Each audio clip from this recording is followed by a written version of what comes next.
What's going on, Disney fans? It is Disney Dan here with another episode of DIStory, a Disney history lesson. For this episode, we're going to get a little rumbly in our tumbly as we take a look back at the Disney parks' evolution of that adorable little cuddly bear, Winnie the Pooh.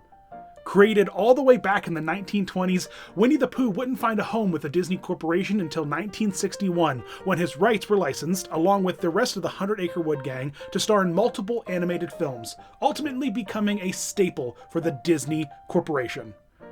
For over 50 years, the bright yellow bear has been wandering around various Disney parks looking for honey and meeting guests. So let's take a look at his several evolutions both in and out of Disney parks, starting with his first appearance in 1965 in the one and only Disneyland. The first Winnie the Pooh costume was debuted in the Disneyland Park's 10th year anniversary. For Pooh's first appearance, the costuming department at Disneyland employed a technique they first developed in the early 60s, which we call Big Head. Pooh would be given a giant, soft foam sculpted head, which would make up most of the performing cast member's torso. His entire body and legs would sit just below the cast member's waist, and a large honey pot with a buzzing bee on top of it was used to hide the cast member's head. A bright red shirt with the word Pooh embroidered on the front would help hide the costume neckline with a high-rolled turtleneck collar that would extend from the head to the lower body portion of the costume. His large nose and snout were accented by a smiling open mouth, high eyebrows, and large ears that hung above small glass amber-colored eyes. The honey pot was above Pooh's head and was a fun, bright design with a spring-loaded bee that would kind of bounce around and move as Pooh would bounce down the road during parades and meet and greets. This was certainly an interesting design, and one of which most of the costuming department at Disney parks had already begun to phase out due to complications and complaints of guest interaction and believability, but for some reason this giant head design kind of worked for Pooh. Small rods allowed cast members inside to interact with guests by controlling the tiny little arms and hands, allowing them to kind of shake hands and pat little kids on the tops of their heads. And the large soft foam head sculpt gave the performer the ability to wiggle Pooh's nose or wiggle his ears because it had a lot of flexibility in its design. This version of Pooh would go on to be used for decades in both the parks and in Disney live touring shows like Disney on Ice and Disney on Parade. Over the years, minor changes would be made like eyebrow height and fur color, but ultimately this Pooh costume stuck around for a long time. In late 1972, a new trial version of Winnie the Pooh was used for a short time with the Disney on Parade touring production. This version brought Pooh Bear up to the full height of other costumed cast members and had a finer, more detailed head sculpt that downplayed the cartoony features of the big head walk-around that we saw in the parks. This version was very short-lived, and we can barely find any photos of him outside of promotional material used for the live tour in late 1972 and early 1973. In 1983, the Disney Channel saw a new original TV show called Welcome to Pooh Corner, which featured some of the first ever articulated costume characters for Disney. While these costumes were never seen in the park, they are still worth mentioning just for their historical significance in developing articulated costumes. The articulated Pooh that we saw on the show was a very standard body design, the cute yellow fur and small red shirt. The head, however, is where all the action was. It was kind of a little bit interesting to see in action as its large, clunky mechanical movements gave the illusion of lip sync and interaction, but kind of seemed a little bit frightening in retrospect. His large eyes were sunken slightly to allow for eyelids to drop down in front, and his large, rigid jaw would kind of move with a mechanical lip sync to give him the appearance of talking during the show.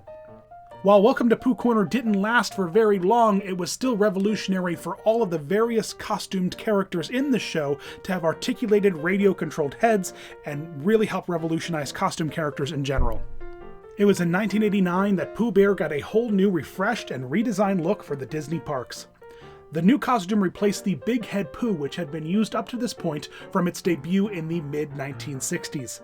The cartoony rounded features of this large Pooh head made him look extra adorable and cuddly.